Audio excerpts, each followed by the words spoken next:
من لە ستۆدیۆ میوانێکم هەیە جاسم ئەلعیساوی شارەزا و شرۆڤەکاری سیاسی کە لە ستۆدیۆ لەگەڵما بەڕێز عیساوی بەخێربێن بۆ ستۆدیۆی کوردستان 24. وەکە بینین سوودانی لە نێوان بەرداشی ئەمریکا و ئێراندایە. چۆن نتوانیم توازن ڕاگرێت؟ نعم بداية السلام عليكم أستاذ عمر وعلى جمهور قناة كردستان. سرتا كاك عمار سلااو ڕێستان لەبێ لە بینەرەکانتان لە هەر کوێک هەن سەردانی بەڕێز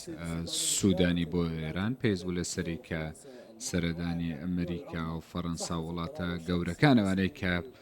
خاوەنی بڕیارن و هەروەها کاریگەرن لەو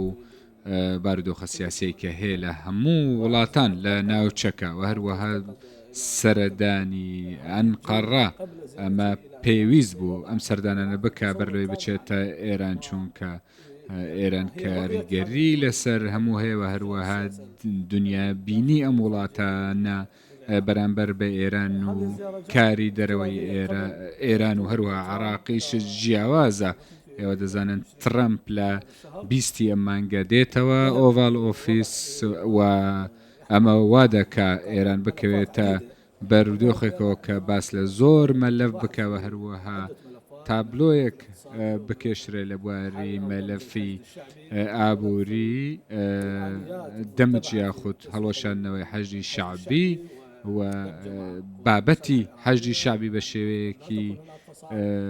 ئاشکرا کە ئەمانە چی دیکە لە دەرەوەی یاسانە بنوە هەروەها بڕیاریان لەلایەن سەرۆکوەزیرانەوە دەربچێن بە لەفی زیاتری شەهەن کە چەند ساڵێکە ئەم مەلەفانە هەنوو چەند حکوومەتێک بەڕێیان کردوون و چارەسەر نەکراون و ئێستا لە بەردەستی بەڕێز محەممەد شیع سوودانین کە کاریگەری و ململانێکە گەیشتۆتە ئاستێک عراق بکاتە گۆڕەپانی سەربازی و هەروەها سیازی بە شێوەیەکی قوڵ پێویستە بڕیارێک بدرێت کە ئەمە ڕوونەدا کە بەڕێز سوودانی دەری بکات بۆ ئەوەی ئەمە ڕوونەدا عراق دوور بخرێتەوە و پریشکاگری ناوچەکە نەگاتە عراق و هەروە دەورێکی ئێرێنی ببێنێ و عراق دوور بخاتەوە. ئێران بۆ چوونی وایە کە بکەوێت ترەمپ بگاتەوە دەسەڵات ئەمانە ڕوودەدەن. ئەمریکا نامەیەکی لە ڕێگەی سوودانیەوە ئاڕاستەی ئێران کردووە کە دەست لە پشتگیریکردنی گروپەکانی بەرەی مقاومە لە عێراق هەڵگرێت و سوودانی ئەم گروپانە کۆتایی بێنێت وەکوتت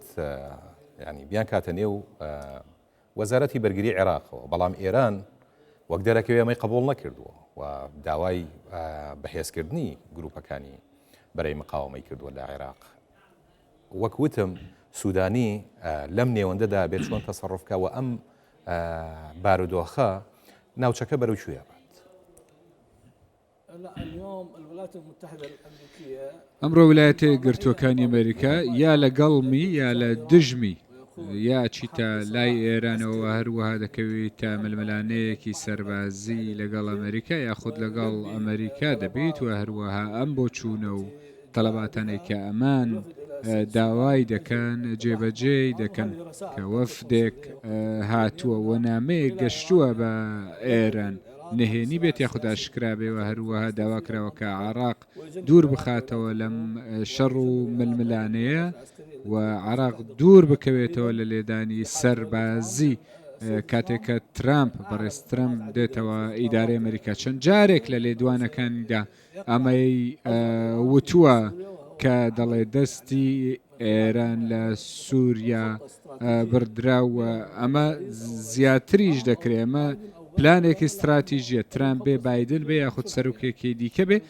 پێم وایە پلانێک استراتیژیەمان لە سەری دەڕۆن هەر سەرۆکێک کە دێ کارەکانی سەرۆکی پێشووتر تەواو دەکا ڕێک بە پێچەوانەی سیاسەتەکانی ئێمە لە ڕۆژهەڵاتی ناوەڕاست. ئەم ململانێ سیاسی و سەربازیانە خزمەتی عراق ناکەن و نامەیەک لە سوودان لە ئەمریکا و بەڕێی سوودانیەوە گەیشتۆتە ئێران و هەروەها ئەمە شوتراوە کە پەیوەندیەکی ڕاستەوخۆ خەتێکی ڕاستەوخۆ هەیە لە نێوان عراق و ئەمریکا. دەزانن سوودانی لە سەرکردەکانی گروپە چەکدارەکانیش نزیکە و سەرکردەکانی عراقیش و هەندێک کاری ڕاگرت پێشتر کە گروپە چەکدارەکان نەچنە سووریا لوبناان هەندێک وڵاتی دیکەوە هەروەها ئەمە تێگەیشتن بوو لەگەڵ سەرکردەکانی ئەم گروپانەی کە چەکدارن و لەمە سەرکەوتوو بوو ئەگەر لەسەرەمە بمێنێتەوە بەو شێوازە سیاست بکەوە ئەم گروپانە بێنە ژێڕکێف و بڕیاری سوودانی باش دەبێت ڕاتە ئێران قائانی یەتە بەغدا یعنی بابەتێکی جێی سەرنجە پێت وایە ئێران بە ئاسانی دەستبەرداری بەرەی مقاومە بێت لە عێراقا لە کاتێکا لە لوبناان و لە سووریا و لە شوێنەکانی دیکە تا ڕادێک کەب کراوەتەوە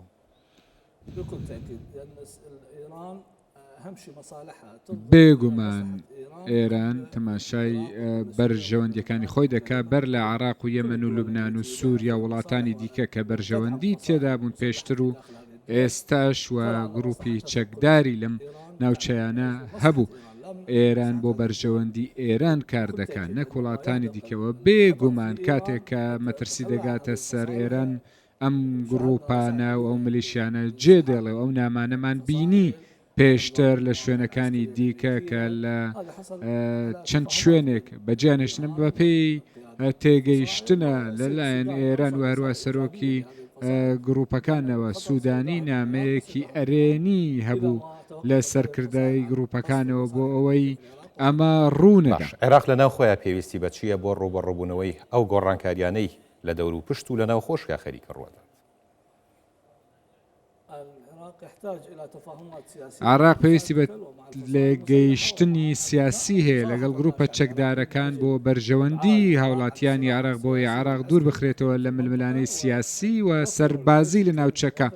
و هاوڵاتیانی عراق بە خۆشگوزەرانی بژین و خزمەت گوزاریان پێ بگات وەکو ئەوەی کە بەڵێنێک دەدەیت کە حکوومەت بەڵێنیدا کە حکوومەتی خزمەت گوزاریەوە سوودانی تا ڕادەیەک سەرکەوتنی هێنا لە پێشکەشکردنی خزمەت گوزاریەکان بۆ عراق و عراقیەکان و چاویان لەو پرۆژە استراتیژیانەیە کە جادە و ژێرخانی ئابووری و بێزکردنی لۆجستی سەربازی و لایەنی